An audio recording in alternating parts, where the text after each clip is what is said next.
On September 11th, 2001, before the first plane hit the World Trade Center, something strange happened at Princeton University. They had a machine, a random number generator.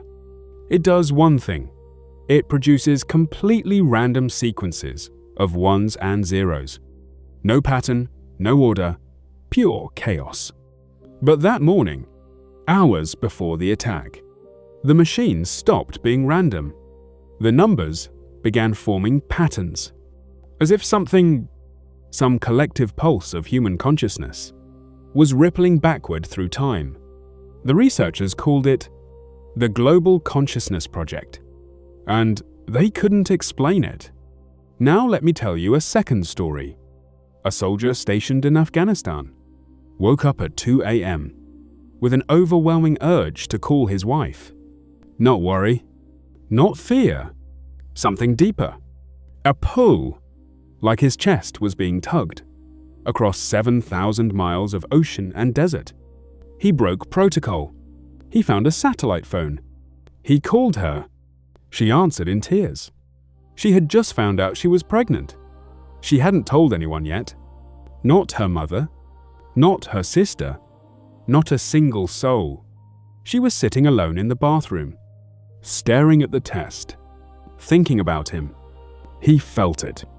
Across continents, across time zones, across every barrier that physics says should make this impossible. How? That's what this video is about. And the answer is not spiritual. It's not mystical. It's quantum. Let's start with what we know for certain. In quantum physics, there is a phenomenon called entanglement.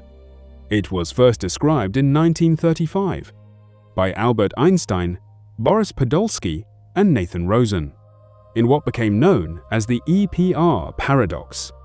Here's what happens when two particles interact, when they collide, or are born from the same source.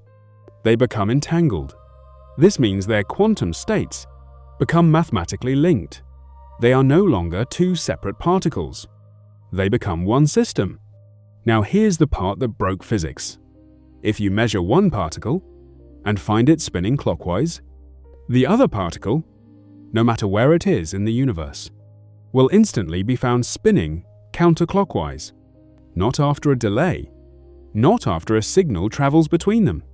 Instantly, faster than light. In fact, the word faster doesn't even apply, because there is no travel. There is no signal. The two particles simply know. Einstein refused to believe this. He called it spukhafte Fernwirkung, spooky action at a distance. He spent the rest of his life trying to prove it wrong. He failed. In 1964, physicist John Stuart Bell created a mathematical test, now called Bell's Theorem, to determine once and for all whether entanglement was real. Decades of experiments followed, and in 2022, the Nobel Prize in Physics was awarded to Alain Aspect, John Clauser, and Anton Zeilinger for definitively proving that quantum entanglement is real, that non-local connection exists, that two things can be fundamentally linked across any distance with no physical connection between them. Xanting Emiar. Now, they proved this with particles. But what about people? Your body is not just flesh and bone. It is an electromagnetic broadcasting system. And the strongest signal doesn't come from your brain. It comes from your heart. The HeartMath Institute in California has spent over 30 years studying the electromagnetic field of the human heart. Here's what they found. Your heart generates an electrical signal that is 60 times stronger than your brain, and a magnetic field that is 5,000 times stronger than your brain's. This field doesn't stop at your skin. It radiates outward. It can be measured several feet outside your body. And here's the part that matters. This field changes based on what you are feeling. When you feel fear, the field becomes chaotic and fragmented. When you feel love or deep connection, the field becomes coherent, organized, rhythmic, powerful. Zanting Emiar. Now, HeartMath conducted an experiment. They placed two people in the same room. They asked them to sit quietly and feel appreciation for each other. Within minutes, their heart rhythms synchronized. Their electromagnetic fields began oscillating in the same pattern. Two separate human beings. Two separate nervous systems, beating as one. But here's what's even more disturbing.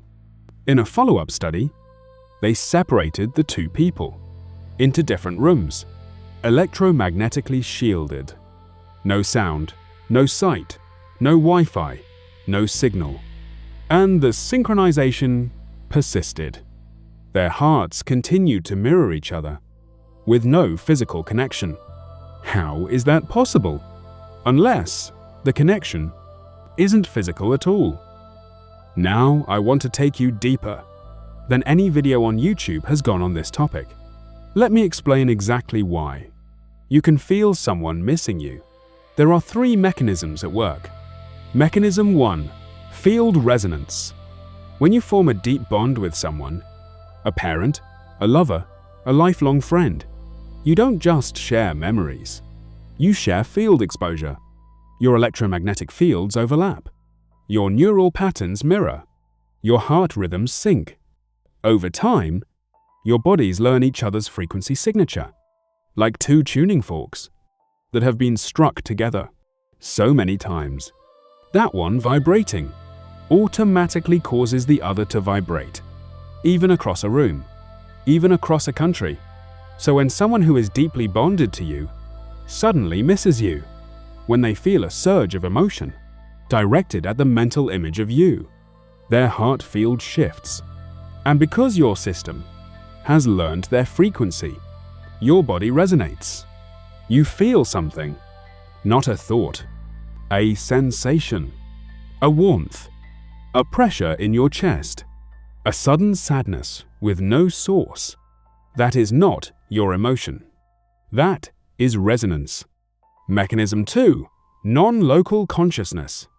In 1994, neuroscientist Dr. Jacobo Grinberg at the National Autonomous University of Mexico ran an experiment that should have changed the world. He took two volunteers. He asked them to meditate together for 20 minutes to feel each other's presence deeply. Then he separated them into two Faraday cages, rooms shielded from all electromagnetic signals. He flashed a bright light in one person's eyes. This created a measurable electrical response in their brain, called a visual evoked potential.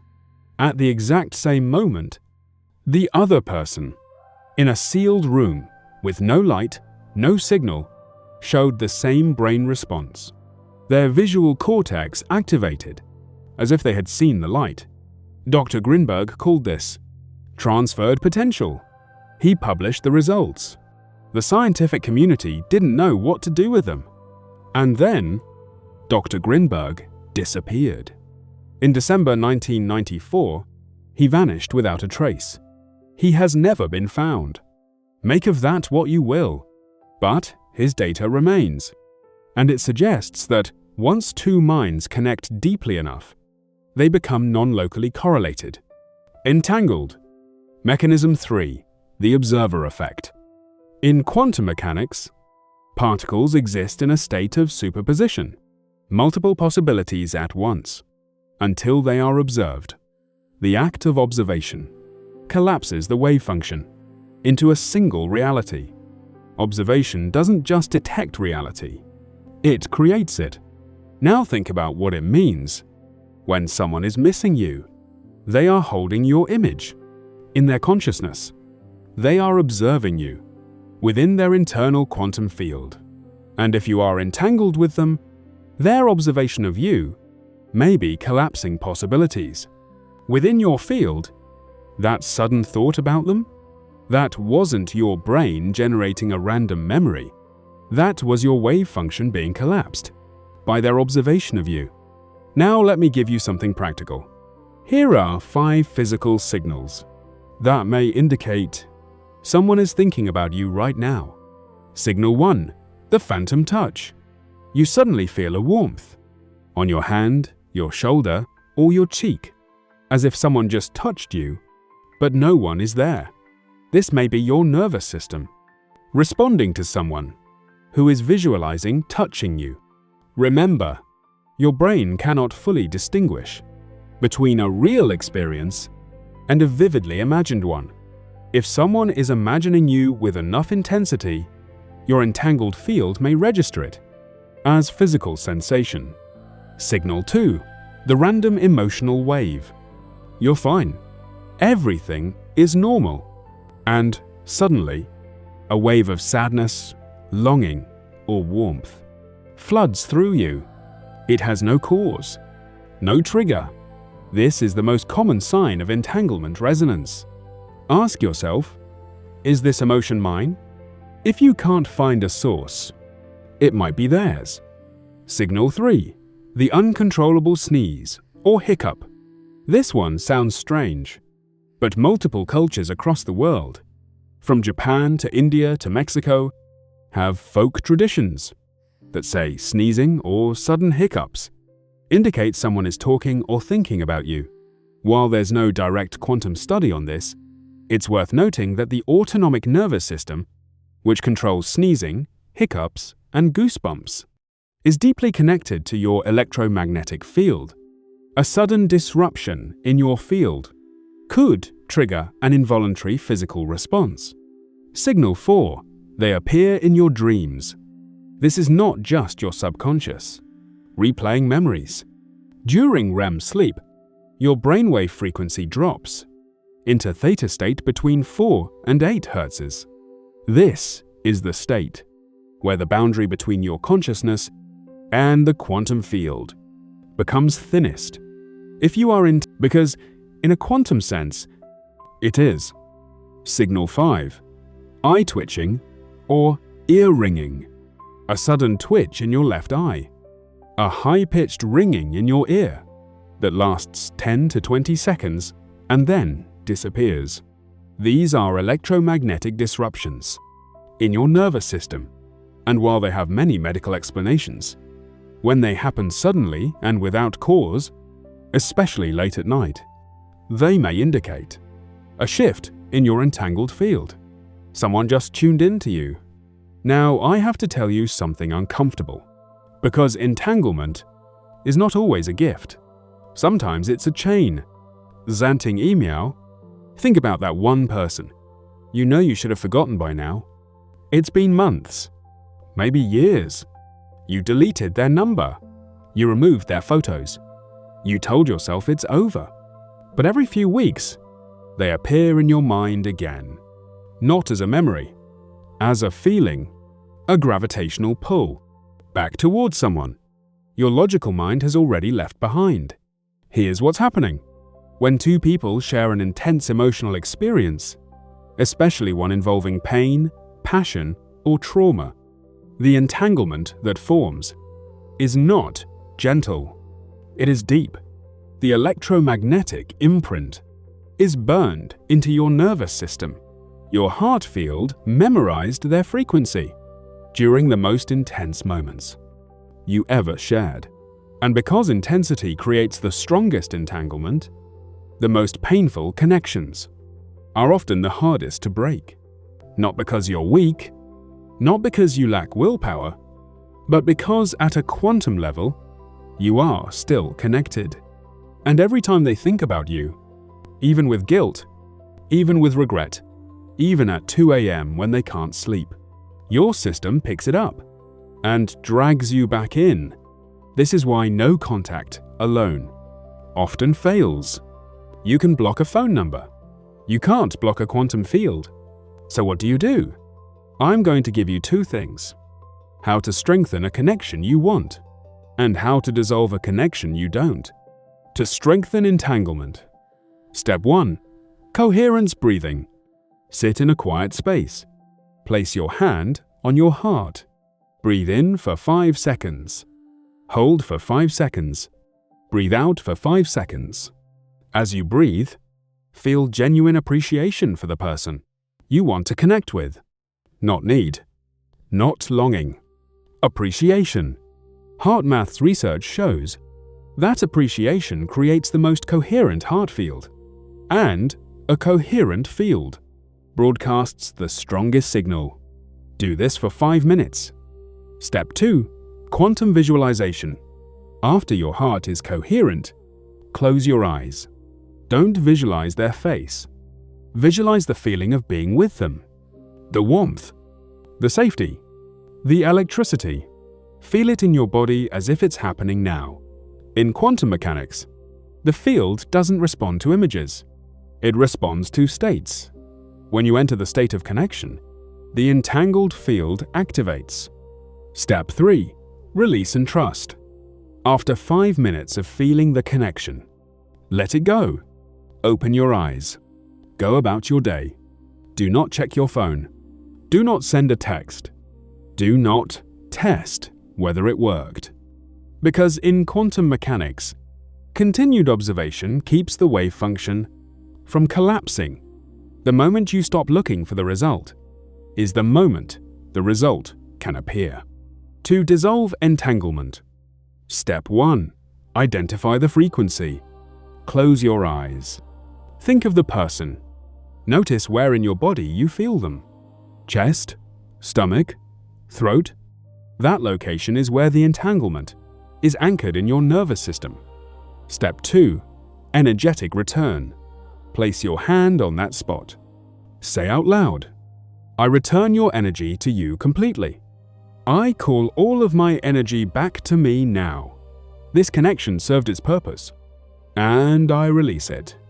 This is not just words. You are giving your autonomic nervous system a direct command to distinguish between your field and theirs. Your nervous system responds to language more than you realize. Step 3. Create a new dominant frequency. Entanglement holds because both systems vibrate at the same frequency. To break it, you don't fight the connection. You outgrow it. New experiences, new environments, new identity. When you become a fundamentally different person than the one who formed the bond, the entanglement loses coherence and fades, not with pain, with evolution. Now I want to take you to the deepest level of this conversation, and I want you to stay with me, because this might be the most important thing I ever say on this channel. If entanglement is not limited by distance, is it limited by time? In 2012, a team of physicists at the University of Jerusalem, led by Eli Megiddish, demonstrated something extraordinary. They entangled 2 photons that never existed at the same time. Photon A was created and measured. Then it was destroyed. Then and only then was photon B created. And yet, photon B was entangled with photon A, a particle that no longer existed. They called it entanglement swapping across time. Read that again. Across time. Entanglement is not just non-local in space, it is non-local in time. Now think about what this means for the people you've lost. The grandmother who passed away, but whose presence you still feel. In the kitchen when you cook her recipe. The friend who died too young, but who appears in your dreams, with messages that feel too specific to be imagination. The parent who is gone, but whose voice you still hear. In moments of silence. What if that feeling is not memory? What if it's not grief playing tricks on you? What if it's real? What if the entanglement you formed with them, while they were alive, survived their death? Because the experiment at Jerusalem proved that entanglement does not require both particles to exist simultaneously. Connection persists, even after one particle is gone, which means the people you have truly loved are still connected to you, not metaphorically, not poetically, physically Quantumly, fundamentally, you are still entangled. And maybe, when you feel them near you, in a quiet moment, that is not your imagination. That is the most real thing you have ever felt. So the next time you feel that pull, that warmth that has no source, that thought of someone that arrives like a wave from somewhere you can't name, don't dismiss it. Don't rationalize it away. Sit with it, because it might be the universe reminding you of something that physics is only now beginning to prove. You have never been truly alone, and you have never been truly separated from anyone you've ever loved. If this changed something in you today, leave one word in the comments: entangled. And then tell me, who did you feel while watching this video? Whose face appeared in your mind? Because that person is probably thinking about you too. Right now, if you're new here, this channel explores the point where quantum physics meets human consciousness. We don't do surface-level content here. We go deep. Subscribe if you want to come with us, and I'll see you in the next one.